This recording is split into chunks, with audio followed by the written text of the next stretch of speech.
Showdown at the Mall is the second in the Sabrina novels. This one's written by Diana G. Gallagher.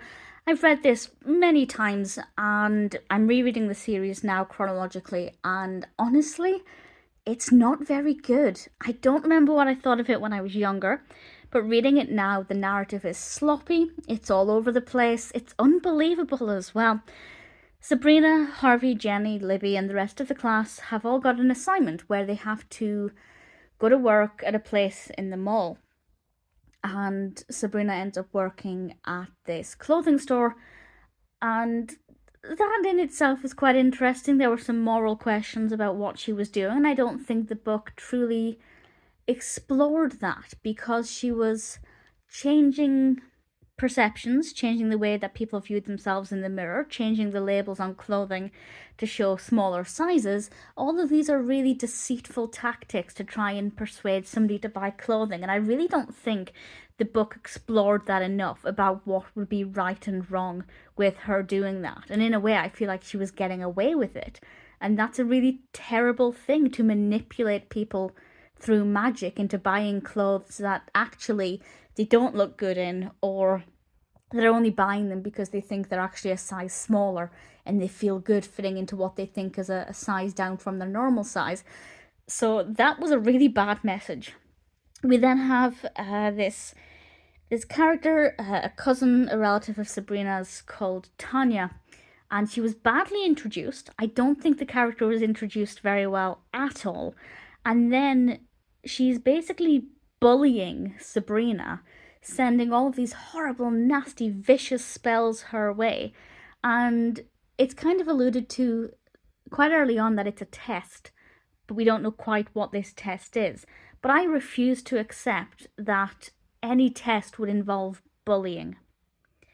And I don't agree with the story. I don't think the aunts would allow her to bully her. I don't think it would be fair for her to be a guest in Sabrina's home and to bully her and treat her so badly without anybody saying, don't do that. I just don't agree with it at all.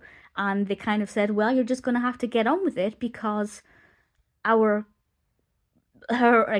uncle did that to her aunts.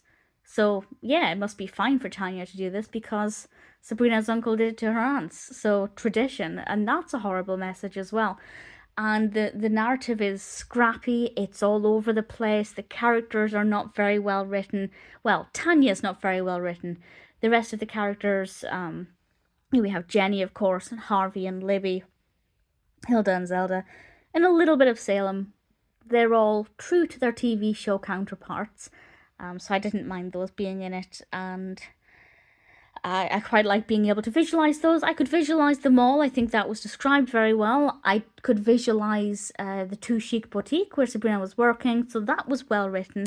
It's very descriptive, but not for introductions. I don't think Tanya was introduced very well at all. I don't agree with a lot of the things that happen in this. It's unbelievable, it's unrealistic, it doesn't make a lot of sense. Honestly, it's just a pretty terrible book. It's really badly written. And also grammatically, there are some bits of bad grammar. It's not horrendous or completely unreadable in terms of the grammar, but yeah, I think I've discovered a downside of reading these however many years after I last read them, where my own writing abilities are obviously much greater than they were when I was a child, and my knowledge of editing is significantly greater. So I'm slightly concerned that as I read the rest of these books, I'm going to pick them apart a lot more, and my fond memories of them might be watered down a bit. Honestly, if it looks like that's going to be the case, I might stop reading them after a while, because I don't want to completely ruin it, but we'll see. Showdown at the Mall was terrible. However, beautiful cover, and for anybody who's interested, there we have the back of the book, and well, an iconic scene from one of the episodes. Pretty decent writing size, not the longest book. The chapters are quite short, so for children who are just getting used to chapter books, reading a chapter is not, although that one's quite long, is not too big of an upheaval.